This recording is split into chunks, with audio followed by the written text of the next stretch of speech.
Hello, everybody. Welcome to the Backyard Coffee Talk. Today is going to be a great day. My name is Rodney Outlaw. This is my wife, Elaine Outlaw. And today we have as our guest, Tim Reeves. But before we start, I want to make sure that we give a huge thank you to our sponsors, Walla Walla Roastery. Thank you for the coffee. That's the coffee we're drinking today. And Colville Street Patisserie. Those are the pastries we're going to be enjoying today during the Backyard Coffee Talk. And while I get my food together, like I always do every episode, I'm going to pass it off to my guest, Tim Reeves, and let him introduce himself to you. Well, thank you first for inviting me and being such great hosts. My name's Tim Reeves. I'm a Walla Walla resident. Have been here for 1 year and a month. So still relatively recent to town, but I've loved every minute of it so far. So it's been a great experience. My wife and I did some research on where we wanted to move from Portland when it was time to downsize. And Walla Walla rose to the top. We came here 4 times, once in every season. Okay. To make sure that the climate and the vibe was exactly what we wanted. And it's been a terrific experience ever since. Oh, wow, that's great. It's almost like what they tell you to do when you're buying a house. You got to go check out the neighborhood at a couple different times throughout the day, right? Yeah, exactly. What it's like on the weekend. Yeah. Because climate is important in terms of your well-being and health. We're glad to have you here, though. Well, thank you. Thanks. So what made you want to get involved in Walla Walla? So backing up a step, I've been throughout my career what we call a road warrior, on the road all the time as a consultant going here and there, which was a fantastic experience because I got to see the world. Right. Got to meet all kinds of really interesting people from various cultures and walks of life. However, the downside is that you don't really get dig deep into your own community. Yes. And so I thought, well, now's the chance. Now I can sort of shift that lens and do something locally. I got to town and I immediately volunteered to do some work at Whitman College. Oh, wow. And then I saw that the city offered this civics academy. Yes. And I thought, wow, that's pretty cool. So I signed up, and that introduced me to all the major people who, are running our town and managing the resources and being stewards of all of that. And it's super impressed me, the quality of their dedication, but it inspired me as well. Yes. And I thought, well, maybe there's something here for me. I just don't know what it is yet. Yes. And so then I started to explore what's going on at the county level. And someone turned me on to the idea of attending the weekly meetings of the commissioners. Yeah. And that's when I began to hear okay, there's trouble. There's some issues. There's some issues. And it spoke to me because it's the kind of work that I'm good at. Right. It's a lot about leadership, which is a topic I love to both talk about and practice. I'm a finance guy, so the numbers part of it wasn't intimidating in any way. So I thought, well, maybe running for auditor position would be a great way to fully engage. And I'm having so much fun. It's been good. Yes. Definitely one way to get to really know a lot of people in Walla Walla. Yeah. Well, and what's so interesting is that it's not a well understood role. Right. Exactly. What is it? What do you do? That's the very first question I get. It's like, what do you do? What is that job? It's because it hasn't been a competitive election really for quite a long time as well. Do you mind sharing a few minutes of what is the role of the auditor?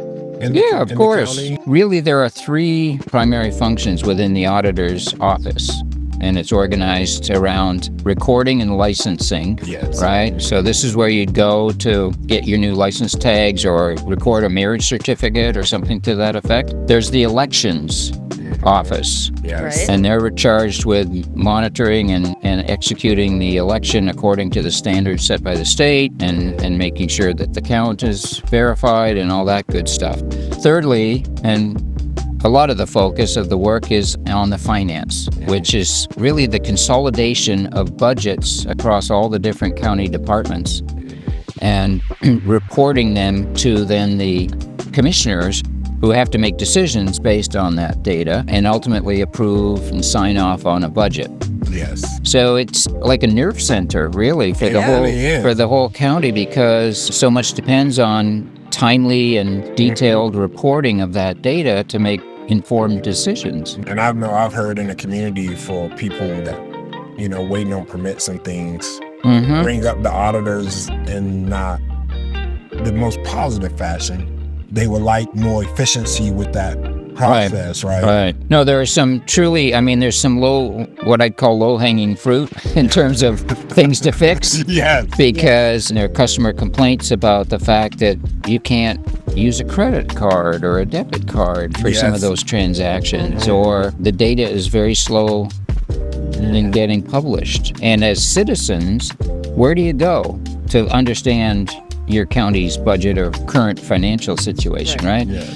And so there's so much more I think could be done in terms of communicating, being transparent with the situation. So updates some of the like response time and function, like how it functions. Yep. Is that kind of one of your goals? Is like, how can we streamline some of the information? Absolutely, yeah. One of the approaches that's been used traditionally is that in the budgeting process, everybody has a sort of wish list of what they'd like to spend or who they'd like to hire. And of course, there's always more requests than there is money. Yes. Right? So how do you then sort of rationalize that so that you have a balanced budget? Yes. That's the challenge. Yeah. Anybody with a teenager would understand. Yeah. I mean, this is There's never quite as much money as they think that the parental... It's an age-old problem, right? So one of the approaches, though, that's used often in county politics is just what I'd call a peanut butter approach, in which you just sort of say, okay, everybody has to face the same 5% cut. Yes. Everybody's going to have a headcount freeze. Yes. I'd like, as the auditor, to do a deeper dive and a little bit of forensics around, like, what are our priorities? Yes. Right. Does it make sense that everybody sort of feels the same pain? Because there are some parts of the work that are more vital and of more importance to the citizen than others. Yes. Yeah. And I think there's a real upside opportunity for the auditor to be more of a strategic advisor. Ooh, I like that. Right? Rather than just a transactional player. Yes, exactly. Yeah. So that makes a lot of sense. A little more detailed on maybe like want versus need. Well, and really they get to really become a part of the framework and not only just be surface level. They get to help build an efficient framework that's optimized in a way that satisfies the county work and the constituents. Yeah. And one of the things that really appeals to me here as well is the whole aspect of leadership. So leadership is something that I've it's been my bread and butter in a way, because throughout my career, the work I've done is around training others as leaders, growing into a leadership role, transitions to management and so forth. And I see tremendous need, again, in the organization for building trust and keeping promises and clear communication. I mean, all the things that are vital to the role of a leader. Right. No, I agree with you. And, again, I think that there's a way in which a level of professionalism can be brought to the role. I'm glad you said that, because I feel the same way. And I feel like, when we talk about young people not caring about politics or wanting to ever get into it, I don't ever buy that, because I feel like what's missing is what you were just talking about, a bridge to grow the next leaders into the roles. Right. And when we come to like politics, that's always the missing piece. It's like nobody wants to build a bridge because they see the bridge as somebody gonna come and take something from them. This young person gonna come and take my identity, my role. We were just talking about that yesterday. Is how do we inspire them to get involved if there's a feeling of gatekeeping? Kind of like, how do we start? Because we were talking about this with leadership of like different nonprofits and other things, and you've got some people people who've been in the role for a really long time, where's like a mentor kind of a, there used to be, it seems like in generations past, more internship, more mentor. And almost like an apprenticeship. Yeah. Doing the role, but you're also putting your hand out and being like, you're next. Yeah. It seems like we kind of started missing that gap. Yeah. It used to be. No, you've hit on something. I think there's a loss of institutional knowledge that's happening as folks who have long served announce their retirement. Right. And like there's no succession plan or and why? Like no what one's was prepped. it seems like if you talk to anybody younger that they feel like it's, like I said, gatekeeping, that they weren't included, they haven't been asked. And I think maybe an older generation is like, well, you aren't asking us, but it's like, so where are we missing this dialogue of like that was just a natural course that somebody went through their life. I did this, I'm gonna do that, now I'm going to learn. And that's a part of the conversation, I think, and transparency and accountability in the role, right? That you understand that part of your job, and again, this is a leadership tenet, you should always be thinking about who's going to replace me. Yes. And have I done the right thing so that I can move on, leaving the office or the position in strong hands. Yeah, well, that it's set up for success. We require that of CEOs. We require that of executive directors in nonprofit sectors, right? We require them to have succession plans in place. So why would this be any different? Why can't we apply what we know works? It works, right? At the county and local level. Absolutely. Yes. I mean, that's one of the draws for me. I feel some passion about growing leaders and helping demonstrate, just through example even, Rodney, the people are observing you as a leader and they take inspiration or tips and tricks. That's why, Tim, for me, it's always been so important. Like, even like when I won my race, right? I had to stay out in the community the way that my heart drives me to it every day. Like, I knew that piece of me couldn't change, right? And that's why I think it was important that I ran the race in that way. Yeah. I didn't try to be something I wasn't on the campaign and then flip-flop. That's a real dangerous trap to fall into, right? And the thing I like about it is, like, even after winning a race, still being out in the community as much, you get people in the community that appreciates it, right? Like, they see you out there doing the work all the time still, right? That, to me, is the first step of how we build the trust. Yeah, we might have won this thing, but guess what? I'm going to still come stand out here and do the work with you. And, one of the issues that's right before me right now is canvassing. Oh, yes. Right? And there are various approaches, and I've been counseled on several times about how to manage this. And I feel in my heart, like, I just want to go and knock on everybody's door.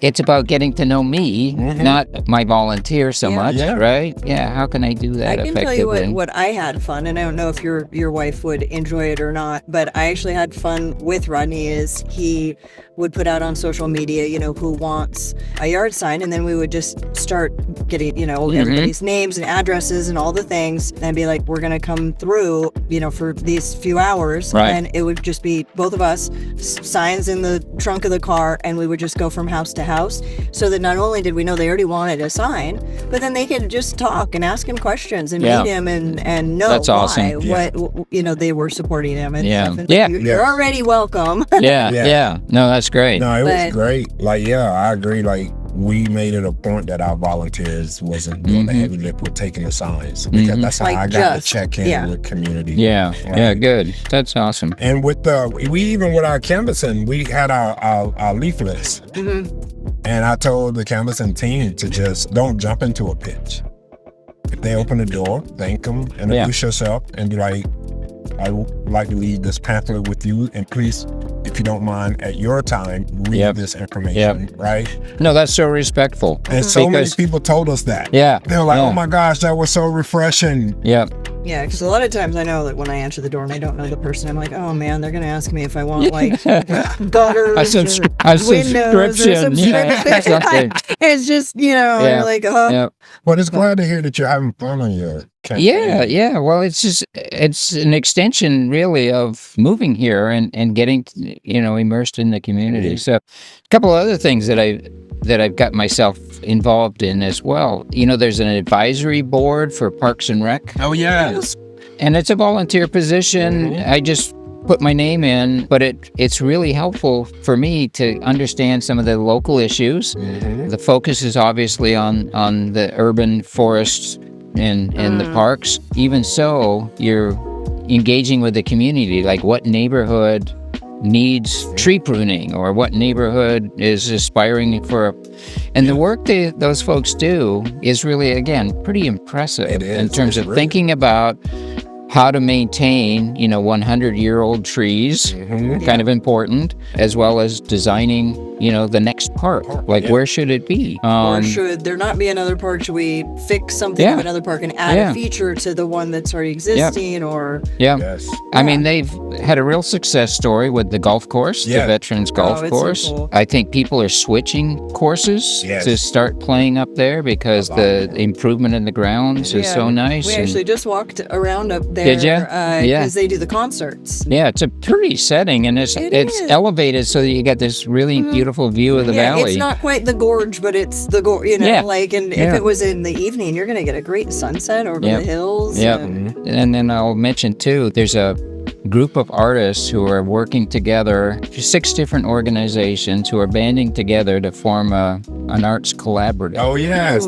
Have you heard of this? It's been it's going like 4 years. That's the one that they bought the building. The WAFED Bank building. Okay. Yeah. So I'm now like the chair of the operations committee. Nice. Oh, great. Yes. And my charter is really just to help build a financial model that demonstrates the sustainability of their project.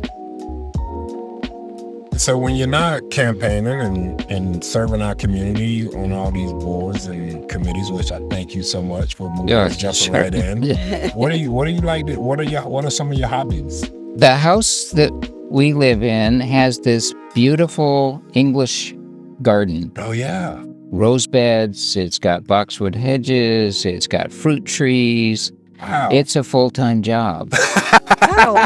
Just taking care of the garden, and that's in addition to some lawn and other flower beds that are around the other side of the house. But I love it. Yes. I love it. Have you dealt with roses before? Oh, yeah. I find gardening, and being outside just sort of a terrific way to not only connect with nature, but just to relieve stress and decompress and be in a different space for a little while. It's terrific.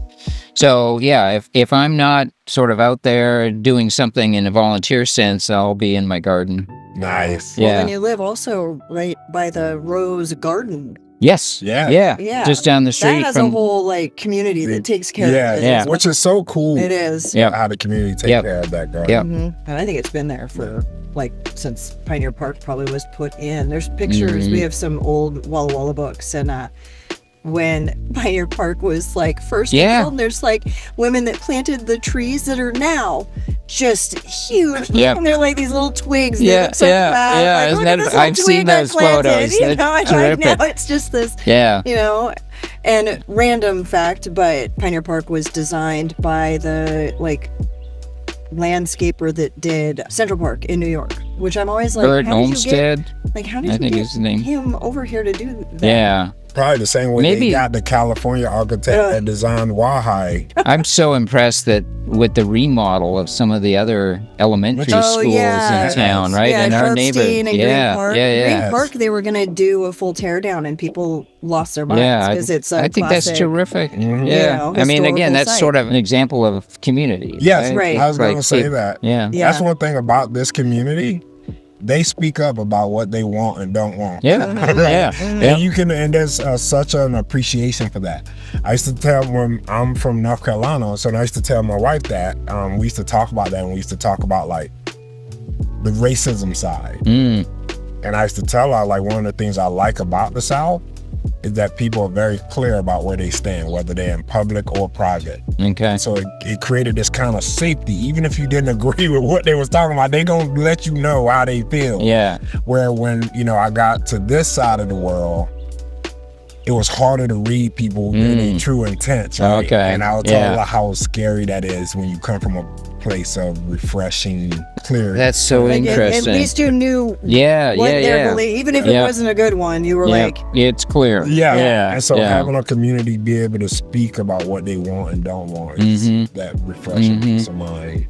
What do they call it? They're calling it in Seattle NIMBY, not in my backyard. Not in my backyard. So like Laurelhurst, where I lived for a moment. I don't know how we got a house in Laurelhurst. We were like 4 college kids that whatever. It was a random house that was for rent. We're surrounded by like multi-million-dollar homes. But nice. There's a big beef with them because the children's hospital is right there. But they didn't want the helicopter flying directly into the hospital because not in my backyard. I don't want to hear that sound next to my, $5 million home. Yep. So they'd make the helicopters land at the next hospital over and then have really? And you're like, these are children, right? So you're making them fly in a helicopter in an emergency and then get in an ambulance and come over because you don't want a helicopter anyway. And so I think Walla Walla has that a bit with, I see, watch the city council meetings and things, and it's just, we want more housing. I don't want housing next to my house. I want more, infrastructure with streets. I don't want street construction next to my house. I've been complaining. I laughed about this. I've been complaining forever that these streets right here are so bumpy and so annoying. Aren't they? And now they're tearing them up, and I'm like, I'm inconvenienced and have to drive around. I don't like the dust and the noise. The role of the leader. It can't satisfy all the people all the time. That's been like my thing coming from nonprofit work for so long, and the way we navigate in nonprofit work to then my role on council, right?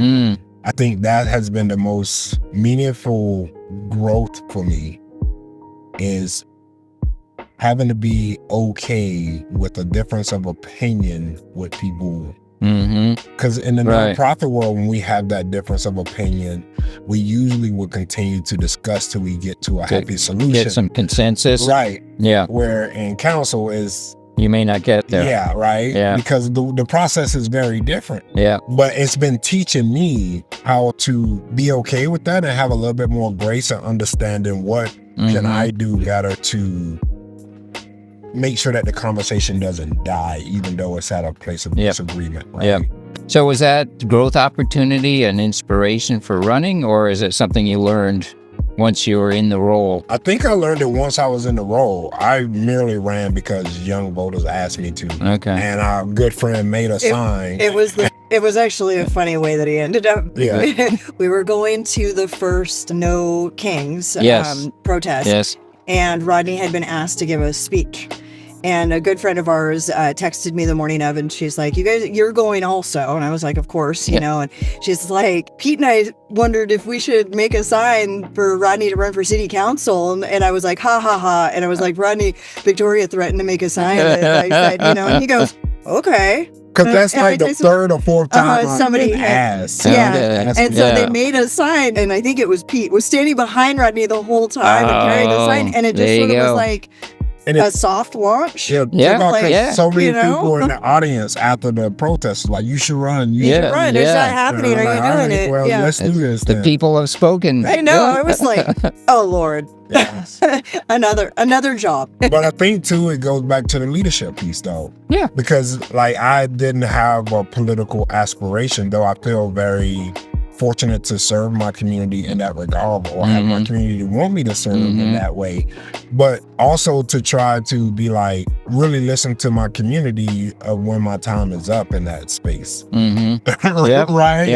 Yep. You know what I mean? Yeah. And so if you sometimes showing through action, as as someone that train leaders, is the best way to teach. Learn by doing. Yes. It's a huge way to grow as an individual. Because again, I wanted, and being there, just trying to pay attention to the different roles, how do we get younger people to show up at council meetings? Admittedly, I feel like I pay attention to politics, but until he ran and then actually had to start going, I didn't know that world truly. I mean, you do, that you pay attention, you vote for him, and then you just sort of go, well, that person won or whatever, and then that's it. So I'll share a story. I was talking earlier about sort of doing due diligence about moving here. One of the things I did was zoomed in to a city council meeting. Oh, that's and it was the issue of the chalk. Oh, Henry the chalk guy. The chalk guy. Yes. And I thought, first of all, wow, this is such an interesting issue, but it's at a very serious level of freedom of speech versus, public property issues. And I thought, boy, and the conversations I listened to, I thought was like really intelligent. It wasn't, spiteful. It wasn't down and dirty. It was, and I listened to the attorney who suggested suggested the language. And I thought, boy, that's wonderful, like way of, navigating and trying to meet in the middle somehow.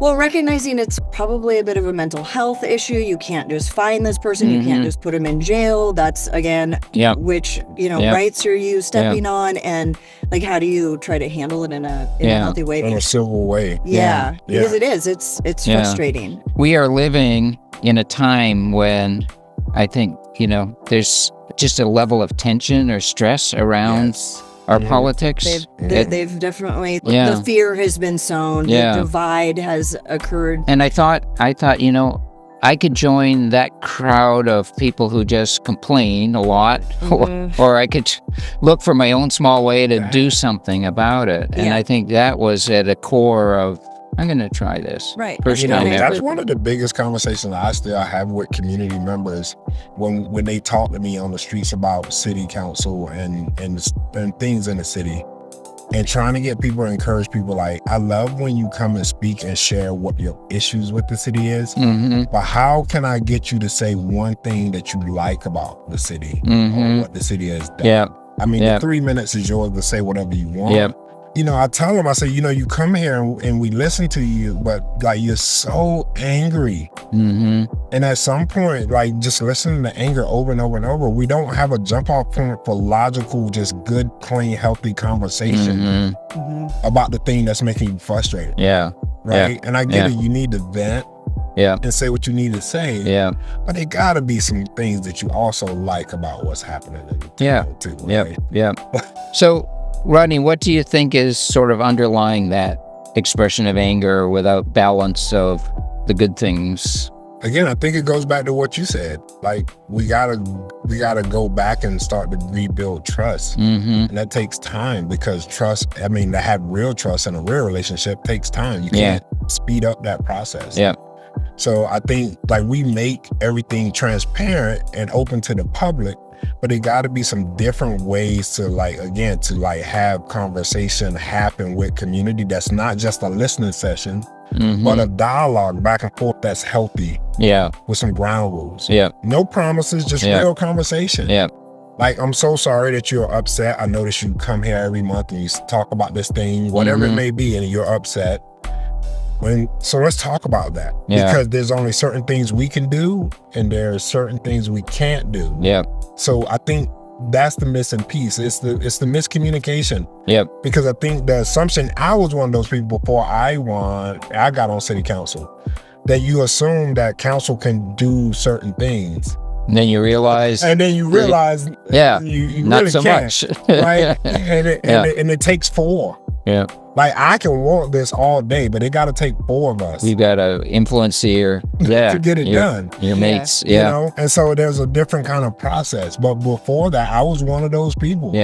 For me, there's an element of education that's associated with that, because I think people form an opinion in the absence of like real data or an understanding of who owns what or what the rules are. That can be really frustrating, because if they sort of had that holistic and appreciation for the trade-offs or what the limitations are in a role like yours, it would go a long way. Anger is not really the way to go on this. It's just not going to be productive. And I agree. And I think we hear it on all the sectors, the county side, the city side, the board side. Like, we hear it a lot, right? And there are some things that can be done different. Like, I know I used to, especially on my campaign trail, one of the things that made me really upset was somebody came at me on the campaign trail and they said to me, how are you going to run for city council and you don't even go to the luncheons and things at the port. And I said, well, what time are they? And they said they're at lunch. I said, okay, so how many people from the working world is at those things? Yeah. And they were like, well, a lot. They're executive directors and da-da-da, like my point exactly. Yeah. So can we possibly think about doing some maybe in a time where real community When can real, also show up? And they didn't like when I said that. But it's okay, but that was my truth. Yeah. Like I work, and like most working people, on my lunch break, that's my time to run errands for my family. Yeah. Right? Like that's most working people. Or eat lunch. So how do we change these kind of things or provide? Not just necessarily change it, because they worked for the group of people it work for, and I don't think it's fair to take it from them. But how do we add to it that provides more access? Right? But it's hard to build that, because I mean, we're in a time where instant gratification is at the forefront of everybody's thought process. From your leadership side, do you see any different or new creative ways that get you excited about the role that you would like to see implemented on your side? I think there's an opportunity to have more public forums in which this, budgets. It's so interesting because I'm a numbers guy. So but so many people you meet would say, "Oh, I don't want to talk about that. Like numbers are scary or something," right? Yes. But there's got to be a way, and I think I'm playing with ideas on how to introduce sort of the mechanics even of budgeting and county government to a wider base of folks, so they can appreciate the trade-offs that are being made or how the process has actually been designed. And again, some of the constraints, right? So much of how county is managed is determined by state legislation. Yes. And can we change that overnight? No. Right. But we can appreciate how it works and then make it work for the best possible way for us. But the idea of having some kind of state of the county that's nice. presentations, right? Where you could say, here we are, 6 months in, and we said we were going to spend this much, and here we're spending this much, and here's why, and here's what's changed. The commissioners deal with that week in, week out, right? There's a budget, and so many of the decisions they're asked to make are, can we make an exception, please? Yes. to the agreement that we already had. It's like, well, it's that same. When you have a really old house and you have to deal with something and it's not glamorous, no one gets to see that it's like some beautiful design that you got to pick. We fixed the plumbing and the knobbins. And it's like, sorry, it doesn't shine. You want me to like it? But you can see. But flush the toilet and it goes where it's supposed to. No, that's a great analogy.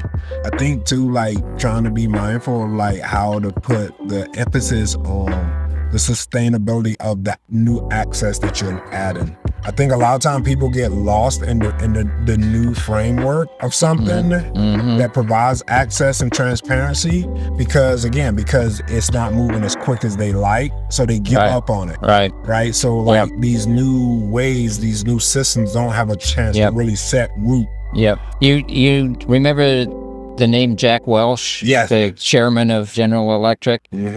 Well, he was CEO, I guess, and he said 96% of my job is communication. Yes. And it's message that repeats and repeats and repeats. Yes. And it's about what's our vision? What are we all heading towards, right? And I think, again, that can really help inspire and help people understand, like, we're all in this together and we're all moving forward in the right way.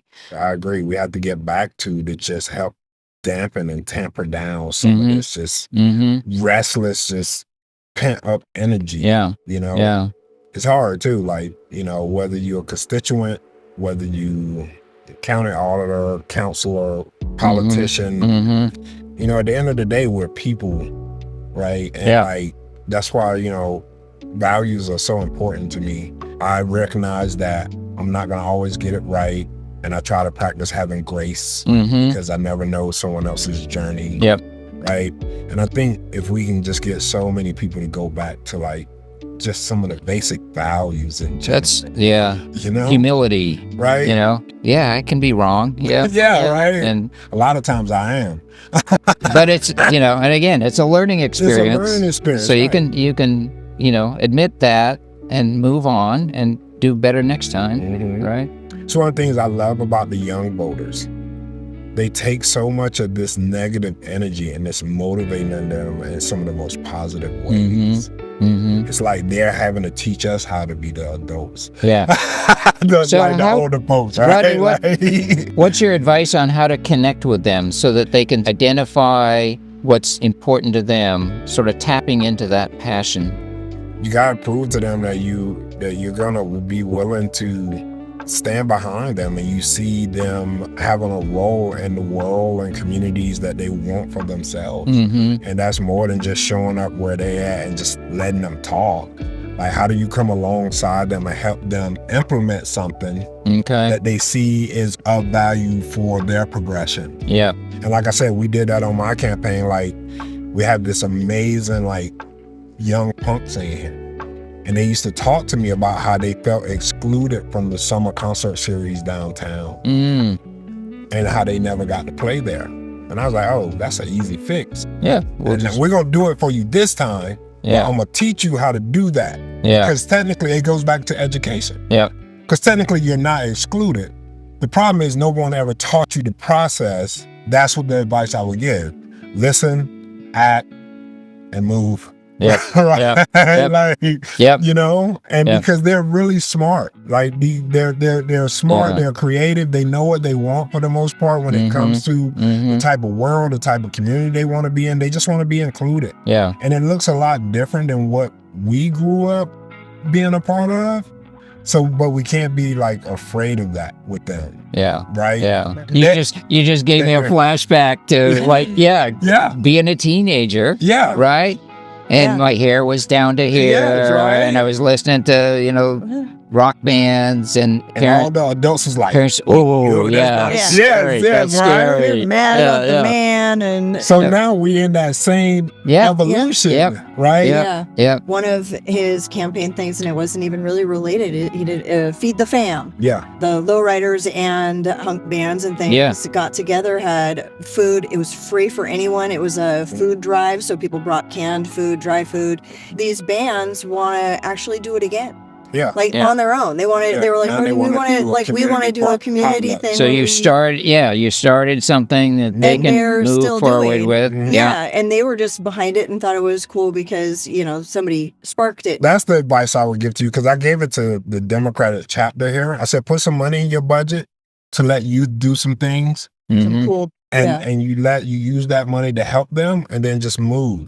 Okay. It builds that relationship with the younger voters where they start feel like they can trust the actions that supposed to come behind the conversation. Yeah. And it's about listening, as you said, and empathy. And not judging, right? And that's the thing, right? Because we all, we have all had those flaws, and and I beat them up pretty bad, to be honest with you.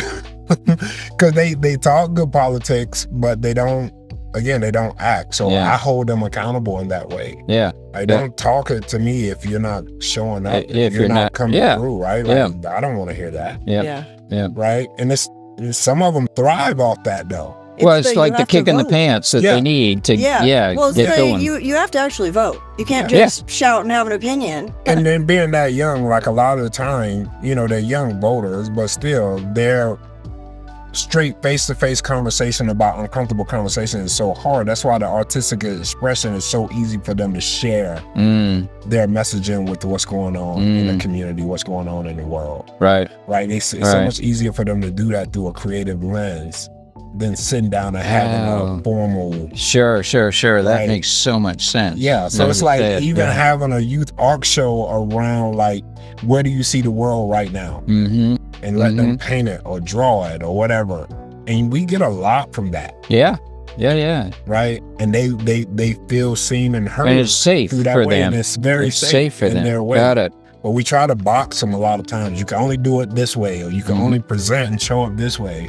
So it's really how do we remove that? Yeah. Right? Yeah.